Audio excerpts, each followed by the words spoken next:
Hello everyone, मैं पूजा अपने YouTube channel let's no में आप सभी का स्वागत करती हूँ। आइए आज हम फिर जानेंगे लेसन प्लान और आज का हमारा सब्जेक्ट है अर्थशास्त्र और हमारा टॉपिक है पालमपुर की खेती।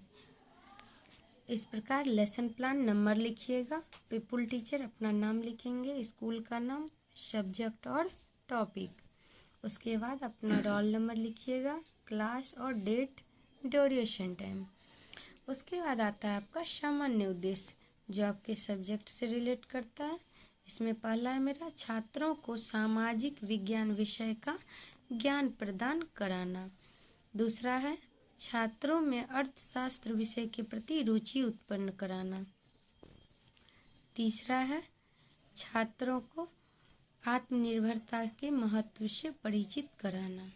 उसके बाद आता है आपका विशिष्ट उद्देश्य, ये आपके टॉपिक से रिलेट करता है। आप जिस टॉपिक को पढ़ा रहे हैं उसके अकॉर्डिंग लिखिएगा। इसमें पहला है छात्रों को पालमपुर की खेती के बारे में, पालमपुर की खेती को जान सकेंगे। दूसरा है छात्र पालमपुर में किस प्रकार का उत्पादन किया जाता है उसको जान सकेंगे। तीसरा है छात्र पालमपुर की सुविधाओं एवं अन्य घटकों से अवगत हो सकेंगे। उसके बाद आता है आपका टीचिंग एड, आप जो पढ़ा रहे हो उसमें क्या क्या चीज़ यूज कर रहे हैं, चार्ट या मॉडल, अन्य कोई उपकरण, वो भी आप लिख सकते हैं। उसके बाद आता है आपका टीचिंग मेथड, आप बच्चे को किस मेथड से पढ़ा रहे हैं, व्याख्यान विधि, प्रश्नोत्तरी विधि, आगमन विधि या अन्य कोई विधि।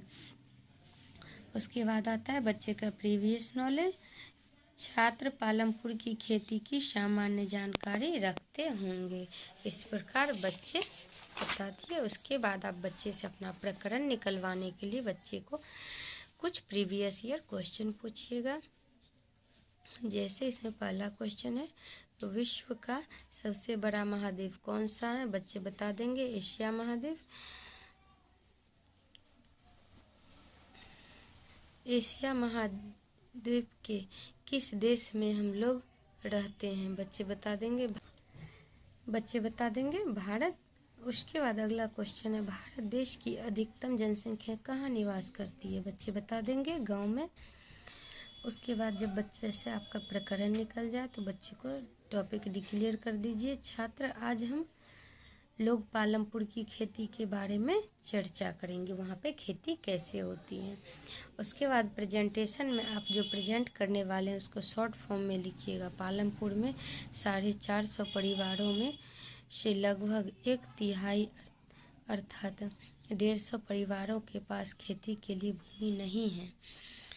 240 परिवारों जिनके पास भूमि नहीं है 2 हेक्टेयर से भी कम क्षेत्रफल वाले टुकड़े पर खेती करते हैं। इस प्रकार उसके बाद ब्लैक बोर्ड कॉलम में अपना टॉपिक लिख दीजिएगा पालमपुर की खेती। उसके बाद है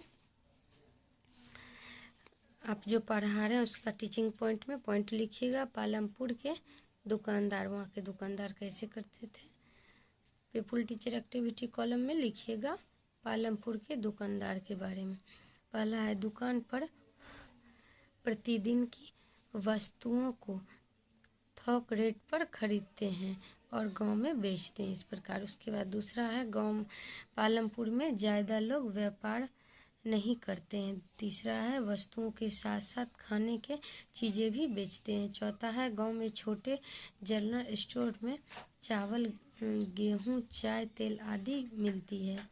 उसके बाद बच्चे से क्वेश्चन पूछ लीजिए पालमपुर गांव में परिवारों की संख्या कितनी है, बच्चे बता देंगे 450।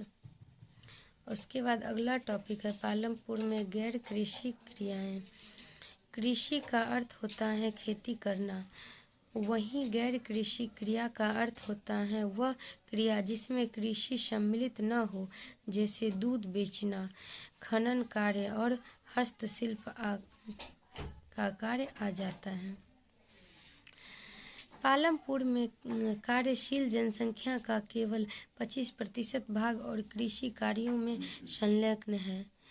क्वेश्चन है गैर कृषि क्रिया किसे कहते हैं, बच्चे बता देंगे दूध बेचना, खनन कार्य और हस्तशिल्प। इस प्रकार आप वो स्टूडेंट एक्टिविटी कॉलम में लिखिएगा। उसके बाद ब्लैक बोर्ड कॉलम में लिख दीजिएगा पालमपुर के दुकानदार, पालमपुर में गैर कृषि की क्रिया, ये आपका टॉपिक है। उसके बाद बच्चे से मूल्यांकन कर लीजिएगा।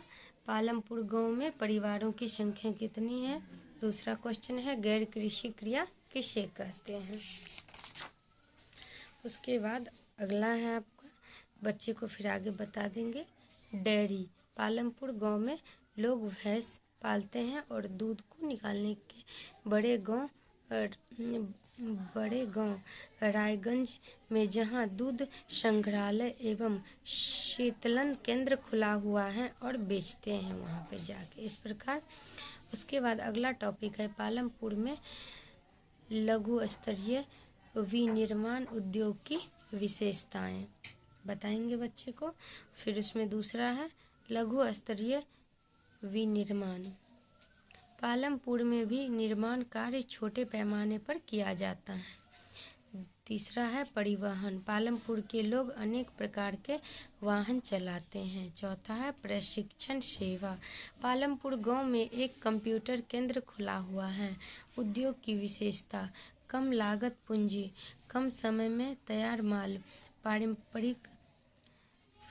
पारिवारिक श्रम द्वारा घरों पर काम करना, सरल उत्पादन विधियों का इस्तेमाल करना, श्रमिकों को भी कई बार क्रियाएं पर रखा जाता है, इस प्रकार। उसके बाद बच्चे जो बता रहे हैं वो स्टूडेंट एक्टिविटी कॉलम में लिखिएगा। डेयरी, लघु स्तरीय विनिर्माण, कुटीर उद्योग, परिवहन, प्रशिक्षण सेवा, व्यापार कार्य, इस प्रकार। उसके बाद अब ब्लैक बोर्ड कॉलम में जो आप पढ़ा रहे हैं पालमपुर के लघु स्तरीय विनिमय उद्योग का विशेषता, उद्योग की विशेषता, इस प्रकार लिख दीजिएगा। बच्चे का मूल्यांकन कर लीजिएगा। पालमपुर गांव में मुख्यतः गैर कृषि क्रियाएं कौन कौन सी होती हैं, बच्चे बता देंगे। उसके बाद आप जो अभी तक पढ़ा है उसमें बच्चे क्या सीखे हैं, उसके लिए बच्चे से कुछ क्वेश्चन पूछ लीजिए। पालमपुर गांव की परिवारों की संख्या कितनी है, बच्चे बता देंगे। गैर कृषि क्रिया किसे कहते हैं, बच्चे बता देंगे। तीसरा है पालमपुर गांव में मुख्य गैर कृषि क्रियाएं कौन कौन सी हैं, बच्चे बता दिए तो ठीक है, नहीं तो आप बच्चे को फिर कुछ समझा दीजिए। उसके बाद बच्चे को होम असाइनमेंट दे दीजिए, पालमपुर गांव में मुख्य गैर कृषि क्रिया के बारे में बताएं, बच्चे लिख के लाएंगे। उसके बाद पीपुल टीचर अपना सिग्नेचर करेंगे। इधर आपका सुपरवाइजर का सिग्नेचर होगा।